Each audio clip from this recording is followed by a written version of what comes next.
Hey, it's Ryan with this week's Mille Lacs fishing report. We're at mid-August, water temps are in the mid-70s, and the bite overall has been pretty good. We'll get started with the muskies.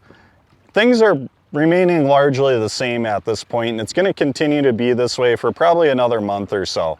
Where I'd be focusing most of my attention is on deeper weed lines. Wherever I can find cabbage in that 12-foot of water range, the usual suspects are working best out here. Bucktails, topwaters, glide baits.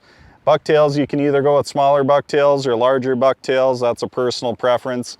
A lot of times speed kills for muskies out here. Burning them can attract fish that normally wouldn't bite, or it can get fish to commit that we're only going to follow. But a lot of people can only do that for so long. As far as my recommendations on bucktails, whether you're using smaller or larger, I would say just stick with darker colors on a darker day, brighter colors on a brighter day. For the topwater bite, I would reserve most of those for morning and evening. That seems to be the best time for them. Another bait that's one of my favorites though is the glide bait. The glide baits put a lot of fish in the boat for me over past seasons.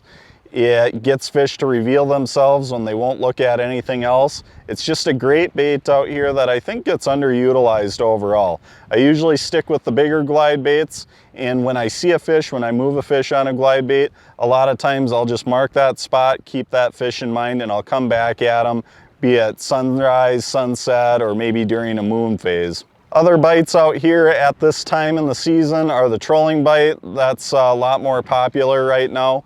Now is typically the time of the year where you hear most of the people trolling up in the sand. They're trolling fast up there, trolling crankbaits in shallower water on hot sunny days. But other bites that work well for trolling are the mud flats. The flats have gained a lot of popularity in the past few seasons. Trolling big baits about 4 to 5 miles an hour down the edges of the mud flats have put some big fish in the boat for people in the last couple of years. And lastly is the rock bite. Typically what I'm going to be doing when I go to the rocks is I'm going to wait for a windy day. If it's calm out, I like to be on the weeds. If it's windy out, I like to check out the rocks. I haven't done very well on the rocks the last couple of seasons, but I just used to do so well on there in seasons past. It's something that I'm going to continue going back to. There's a couple baits that stand out for me on the rocks. One of my favorites is a crankbait, and even smaller crankbaits. I like something that dives pretty quick, and I go up to the tops of reefs or the points on reefs where things kind of top out in that 6 to 12 foot range. I cast the crankbaits up there, cast them up shallow, bring them off the deeper edge so they bang on the bottom, come off the edge. Sometimes I'll hesitate with them on the edge, or I'll hesitate with them just before I bring them back up to the boat. I've put some big fish in the boat over the years doing that. It's a fun way to fish. You feel really engaged with it because you can feel it bouncing off the bottom. It's just a cool way of catching muskies out here. Glide baits are another one of my favorites on the rocks. Sometimes if I'm going right up on top of the reef when I'm in 3 to 6 feet of water, the crankbaits just dive a little too deep for that. A glide bait, fish just under the surface, can catch fish, especially on windy days. Moving on to the walleyes, there's a couple of different bites going on out here. We have morning and evening bites, we have deep bites, and we have shallow bites as well. The best bite that I've had going for me has been a daytime shallow bite, oddly enough. We've been doing really well in like 6 to 10 feet of water with bobbers and leeches. And a lot of that has been using some of the live sonars and casting at fish. But we've been casting at fish with the live sonar, catching them that way. And then we've had bobbers off the side and the back of the boat, just regular bobber fishing, not using the sonar. And they've been keeping up one for us as well. So there's just a good shallow bite going on overall. And it doesn't seem like it's any better right away in the morning or at the end of the day in the evening. We're just catching them throughout the day. You'll find periods where there's a little more activity and periods where it's a little slower, but we've been doing well up there and we've been getting keepers. For the morning evening bite, we're still doing well out on the gravel bars. We've been getting into fish there and the mud flats. A lot of times on the gravel bars you can find fish on the transitions, but in the morning and evening during the low light periods I like to move right up on top. So instead of fishing the transition in that 30-32 foot of water range, I'm going up top. A lot of times that's going to be 26, maybe as shallow as 24 feet of water. When I go up on top of the gravel bars, some of the sweet spots a lot of times are going to be wherever you can find some scattered rocks or a small rock pile. So take the extra time, scan around a little bit. When you can find those rocks up on top, that's always a good spot to bobber up. when going out to the mud flats for the morning evening bite, what I like to do is find a point. And the way to make it even better is if you can scan around a few different mud flats, look at a couple different points, and just try to find where the best concentration of fish are. Wherever you can mark them on your sonar, that's where I want to set up. Another bite that works really well this time of year and will continue into September is the lead core trolling bite.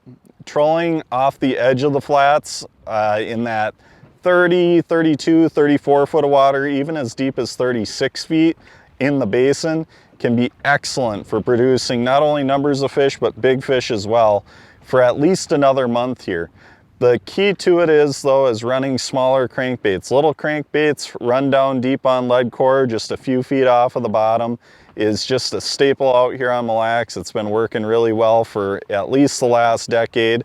And it continues to produce fish this year too. What I've noticed is a lot of times during the day, a lot of the walleyes that I had been marking on the edges of the mud flats have been moving out into deeper water. So they're not as concentrated on the edges now. They're more out towards the basin, and that's where lead core really shines. And lastly is the smallmouth bite. Smallmouth have been biting pretty good. Now, there does seem to be some timing going on with them. On a calm, sunny day, midday, it can be a little bit tougher out here, but generally that's made better by a good morning bite or a good evening bite. I've noticed that when you have changes in the weather, when you go from cloudy to sunny or sunny to cloudy, that those changes can spur some smallmouth activity midday.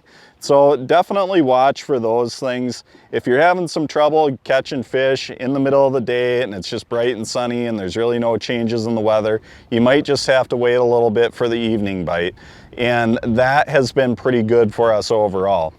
The fish are holding in a variety of different depths. You know, the structure remains the same for the smallies almost year round. I would say wherever you can find large rock structures, so on a reef, look for the point of the reef with large rock on it, or boulders. Individual boulders can be really good. Spines of large rocks can be really good. Drop-offs with large rocks on them, but the common denominator there is large rock. And especially if you can find that large rock on an edge where it's a little bit isolated. The depths are all over the map. If you need a starting point, 12 feet of water out here is always a good starting point. But we've been finding fish in as shallow as 3 feet of water, and we've caught fish as deep as 30 feet of water at this time. But that 12 foot of water is a great starting point. There's a variety of different techniques that'll catch fish at this time. Drop shots can work well. Ned rigs are always the go-to throughout the season. Top waters can be really good in the morning or evening when the conditions are right. But one bait that's been working really well for us, and it doesn't work well every day, but it can produce fish pretty much any day, a couple here and there, but some days it really stands out, is the spy bait. And the spy bait's pretty easy to use. Cast it out, let it sink a second or two, and reel it in slow. That's what I do if I have some chop on the lake. If it's dead calm, a lot of times what I do is cast it out, keep my rod tip high, and reel it slowly as close to the surface as I can. It's a fantastic producer of smallmouth.